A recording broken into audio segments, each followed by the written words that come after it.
সারা বাংলাদেশ থেকে নেতৃবৃন্দ এসেছে। প্রত্যেক চ্যাপ্টারে পেয়েছে সেক্রেটারি, আহ্বায়ক কমিটি, কেন্দ্রীয় কমিটির নেতৃবৃন্দ সবাই আসে।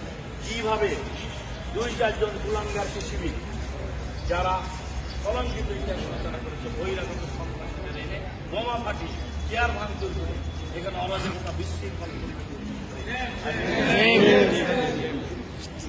এই এমন একটা কর্মকাণ্ডের নিন্দা জানানো আপনাদেরকে কিন্তু অবিচল কঠোর বিরুদ্ধে এই অসত্য অন্যায় সত্যকারী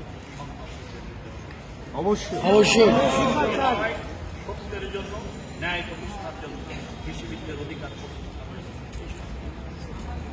বিগত দিনে আপনারা ক্ষতিগ্রস্ত হয়েছেন, লড়াই করতে গিয়ে অনেক কোটি কয়েক দুষ্কৃতকারী তাদের ষড়যন্ত্রের হাতে পাড়া না দিয়ে ধৈর্য ধারণ করে ঐক্যবদ্ধ হয়ে আমাদের রাজনৈতিকভাবে এই আমাদের বিজয় সাধারণ কৃষিবিদরা, জাতির এবং শক্তির আদর্শ কৃষিবিদরা আপনাদের সাথে ভয়ের করে নাম আমাদের শক্তিভাবে জনগণ কৃষিবিদরা তারা আমাদের যারা বিচ্ছিন্নভাবে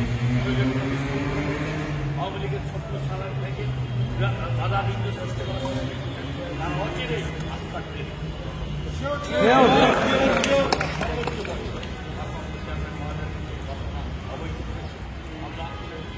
সবাই ঐক্যবদ্ধ থাকে। এই অপরাধীদের দাঁড়িয়ে আমরা পূর্ণাঙ্গ কমিটিকে রূপদের সম্মেলন করি।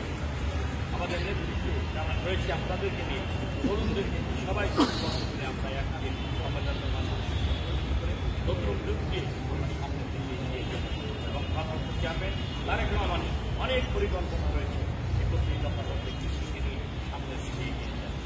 কৃষি একটা বিশাল সেক্টর, বড় সেক্টর।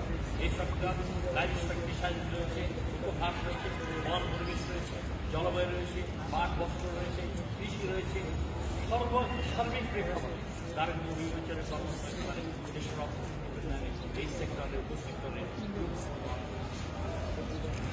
আমি মনে করি কৃষিবিদদের